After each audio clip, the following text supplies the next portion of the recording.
Minasan, konnichiwa. Balik lagi di channel Mimin. Apa kabarnya kalian semua? Semoga kabarnya baik-baik saja. Di video kali ini, Mimin bakalan nerusin alur cerita anime yang berjudul Sora no Otoshimono. Buat kalian yang belum nonton video sebelumnya, disarankan untuk menonton terlebih dahulu. Linknya ada di deskripsi video ini. Oke, tanpa berlama-lama lagi langsung saja ke video intinya. Audio Jungle. Film dilanjutkan, rumah Tomo udah habis terbakar.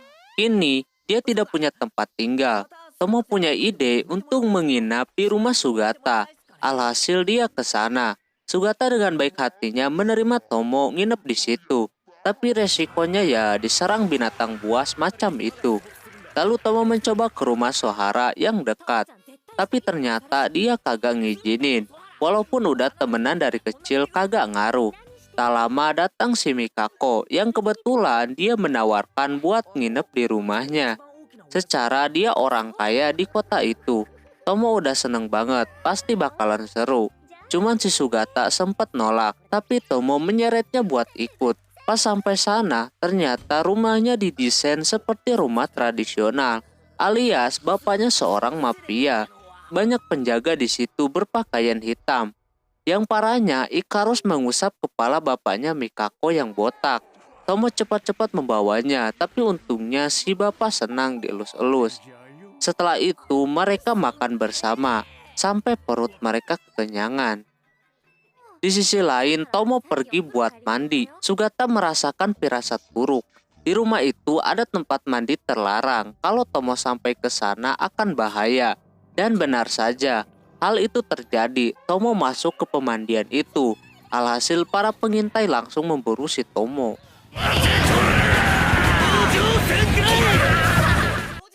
Meminta bantuan ke bapaknya Mikako pun kagak bisa. Hukum tetap hukum. Horor emang keluarga itu. Karena emang dari dulu selalu begitu. Jadinya apa ya? Menjaga tradisi nenek moyangnya. Tomo udah mau dipenggal sama penjaganya. Disuruh berhenti pun percuma. Tak lama kemudian datang si Ikaros yang melawan penjaga itu. Dia marah banget di situ. Masternya mau diapa-apain. Dia seketika mengeluarkan cahaya dan mata dia mulai berubah warna. Tapi untungnya Tomo menyuruhnya untuk berhenti. Alhasil mata itu kembali seperti semula. Lalu Tomo mengajak Ikaros pergi. Pagi harinya pas mereka lagi tidur, mereka dikejutkan kalau lagi di dalam pesawat. Mereka dibawa ke sebuah pulau terpencil milik keluarganya Mikako. Mikako ngajak ke situ biar jauh dari kata hukum. Tapi pulau itu tidak ada apa-apa. Jadinya mereka membagi-bagi tugas. Yang cari makanan adalah tugasnya Tomo sama Ikaros. Tomo auto memakai jasa Ikaros untuk mencari ikan. Sedangkan dia mencari yang lain. Tak lama dia melihat ada pohon kelapa. Bukannya dapat kelapa, dia malah kena pukul hewan, entah hewan apaan. Tomo terus berjalan ke hutan. Perut dia mulai lapar. Terus dia melihat ada jamur di depan dia. Dia langsung memakannya, alhasil dia pingsan. Singkat cerita, dia terbangun di malam hari, terus mendengar suara Sohara. Dia bergegas menuju ke sumber suara tersebut. Pas sampai sana, Sohara sudah tergeletak. Katanya ada yang ngejar dia sampai Sohara pisah sama yang lain. Dan juga terdapat suara yang menyeramkan di situ. Karena situasinya seperti itu, setelah mencari sampai berhari-hari, yang lainnya juga kagak ada. Alhasil mereka berdua hidup layaknya hidup sebatang kara. Sebulan penuh, sampai kulit mereka coklat gitu. Setelah itu Sohara kangen sama teman-temannya. Tapi ya gimana lagi. Lalu mereka berdua berencana buat gitulah pokoknya. Pasti tahulah. Tapi sayangnya ada monster datang menyeret si Sohara. Tomo lagi-lagi harus bertindak karena keberaniannya monster itu hancur. Ternyata di dalamnya ada si Ikaros. Sebenarnya itu bukan monster, melainkan rumput laut yang nyangkut di tubuh Ikaros. Ternyata mereka berdua sengaja dijebak di sebuah ruangan khusus buatan bapaknya Mikako untuk menghukum si Tomoki. Sohara sangat malu.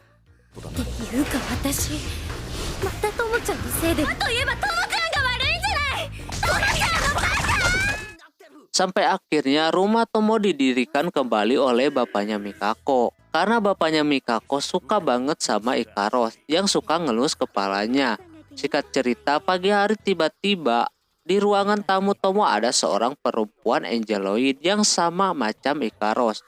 Tomo menanyakan kepada Ikaros tapi dia kagak tahu. Lalu perempuan itu memanggil Tomo dengan sebutan Coro. Karena Tomo mau hidup damai, jadi dia menyuruh Ikaros untuk mengusirnya. Di luar rumahnya ada Sohara dan yang lainnya yang mau ke pantai. Alhasil mereka mengajak para angeloid itu. Sebenarnya Sohara maunya pergi berdua doang setelah dia dapat kupon dari undian. Sayangnya Mikako dan Sugata juga dapat, jadi bareng-bareng aja. Nama angeloid Dolly itu namanya Nyem. Pokoknya susah bacanya. Singkat cerita, mereka sampai di pantai. Mereka bermain-main di sana.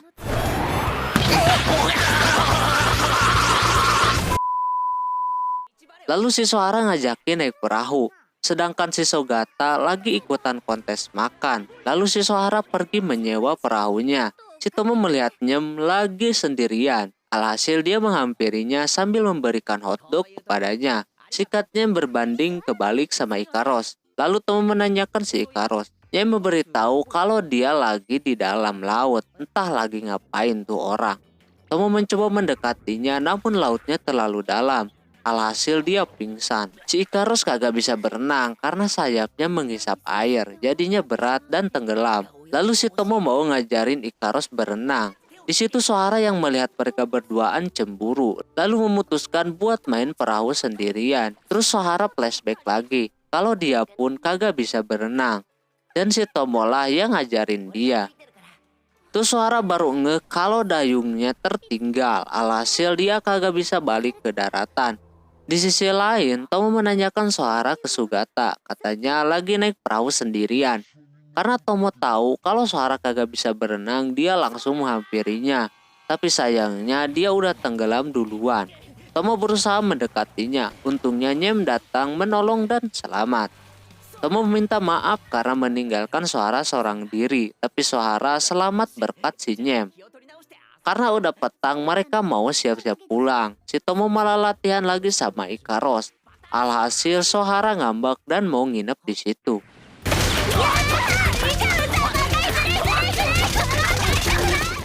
Untungnya si Sugata dapet tiket nginap berkat lombanya tadi. Pas Tomo lagi tidur, dia bermimpi dengan malaikat itu lagi. Tapi cuma nanyain malaikat yang ada sama dia. Lalu dia terbangun dan di depan dia ada Ikaros. Tomo mau membawa ke kamar cewek, cuman Ikaros kagak bisa tidur. Bahkan belum pernah tidur. Sepanjang malam dia selalu nungguin Tomo membuka mata. Setelah mendengar cerita itu, Tomo memutuskan untuk berjalan-jalan di pinggir laut. Tak lama kemudian, pas Tomo mau kembali, si Nyem lagi disudutkan oleh beberapa laki-laki. Alhasil Tomo meminta maaf kepada laki-laki itu karena sikap Nyem kurang sopan, tapi mereka malah marah kepada si Tomo. Alhasil si Ikaros marah lagi. Sayapnya kebuka dan mata dia berwarna merah yang membuat area sekitar pada hancur. Tomo langsung menghentikannya lalu kembali ke penginapannya. Di sisi lain Sugata dan Sohara melihat kejadian itu. Keesokan harinya mereka pulang. Tomo mencoba ngobrol sama Ikaros. Kalau Tomo gak mau lihat Ikaros ngeluarin itu lagi. Singkat cerita, Tomo seperti biasa berangkat sekolah bareng Sohara dan menyuruh Ikaros dan Nyem jangan ikut ke sekolah. Alhasil si Ikaros pengen sekolah juga, tapi dia tidak boleh sama si Tomo. Tak lama, Nyem mengambil kartu milik Ikaros. Alhasil mereka bisa pergi ke sekolah berdua. Di situ Tomo sangat was-was karena takut ketahuan. Dan benar saja, mereka memperlihatkan sayapnya. Tomo langsung membawa kedua cewek itu ke ruangan Sugata. Tomo udah kagak tenang, tapi Sugata malah bagus biar hidup dia berwarna. Terlebih lagi Tomo pengen Ikaros jadi layaknya manusia, jadi biarkan aja dia sekolah. Dan si Sohara siap membantu dalam pelajarannya. Pas pelajarannya dimulai, Sohara mau memberikan buku catatannya. Tapi Ikaros malah lebih rapih tulisannya. Terus dia lihat si Nyem yang lagi bengong. Dikasih catatan, dia kagak peduli. Dia mending lihat burung. Lagi-lagi Sohara kalah pintar sama Nyem. Pelajaran selanjutnya adalah memasak, tapi Ikaros dan Nyem tidak ada di situ. Tak lama mereka datang membawa ikan sama sapi mungkin. Ikaros menarik perhatian para murid di situ karena kepintarannya memasak. Beda lagi sama Nyem.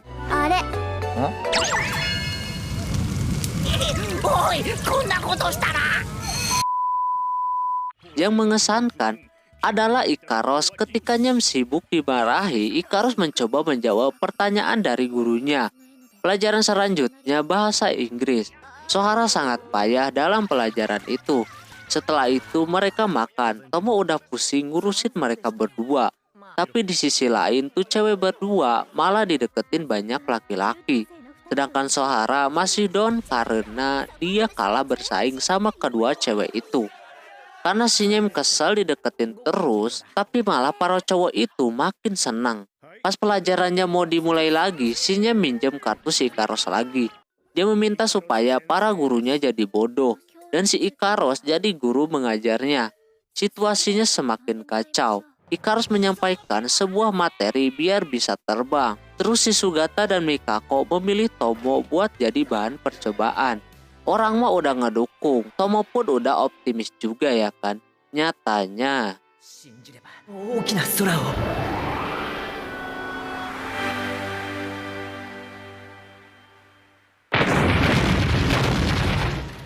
dia auto sakit-sakit dan Ikaros berjanji gak bakalan ke sekolah lagi. Tapi malah si Tomo menyuruhnya untuk ke sana lagi, biar kelihatan jadi manusia yang sesungguhnya. Keesokan harinya Ikaros dan Nyem dapat fans yang banyak banget. Sampai-sampai ada yang ngirim pesan cinta banyak banget.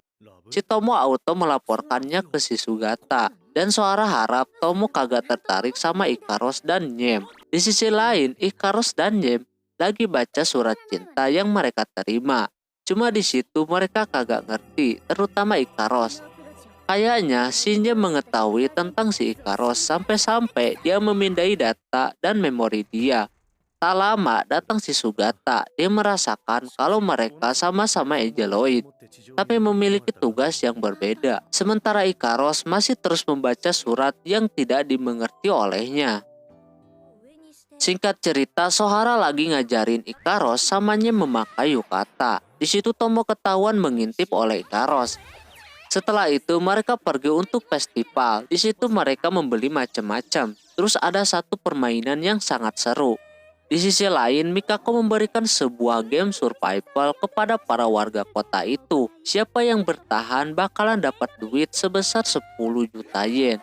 Tak lama pertandingannya dimulai. Tomo jadi sasaran empuk peserta lain sampai dia terpojok. Tapi untungnya ada Sugata yang menggunakan sniper membantu Tomo. Lalu Sugata merasakan kalau ada pengguna sniper lainnya. Dan ternyata itu Mikako. Mereka langsung auto duel.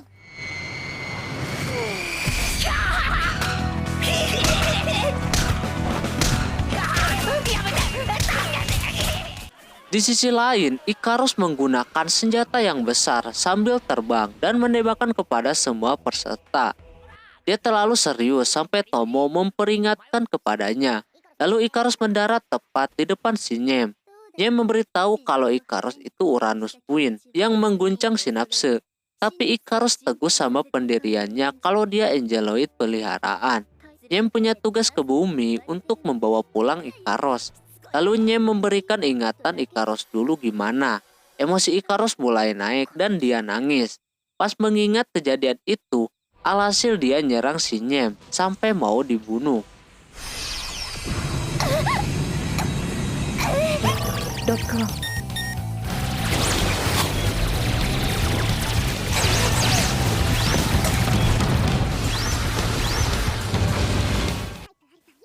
Tapi dia masih berbaik hati, menyuruhnya buat pergi. Di sisi lain, Tomo bertemu dengan penjaga kios pistol tadi. Bapak itu ngomong kalau pistolnya itu campur. Ada yang asli dan palsu. Nah, yang dia pegang itu asli. Tak lama Sohara datang yang dari tadi nyari si Tomo. Dia menembakkannya ke si Tomo yang ternyata itu pistol asli. Sohara langsung mengejar sambil menghayal kalau dapat 10 juta yen. Setelah itu, Tomo terpojok. Sohara langsung menembaknya ke arah Tomo. tapi ada Ikaros datang. Jadi dia yang kena dan langsung pingsan. Tomo udah sedih, tapi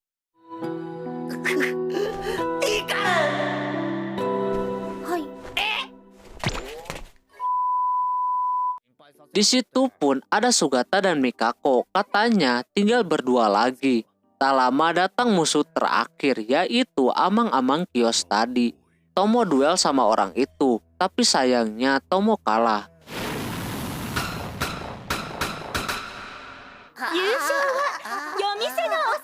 Oke, mungkin segitu dulu untuk video kali ini. Mohon maaf bila ada kesalahan dalam penyebutan nama, tempat, atau yang lainnya. Dan sampai jumpa di video selanjutnya. Jabatane, bye-bye.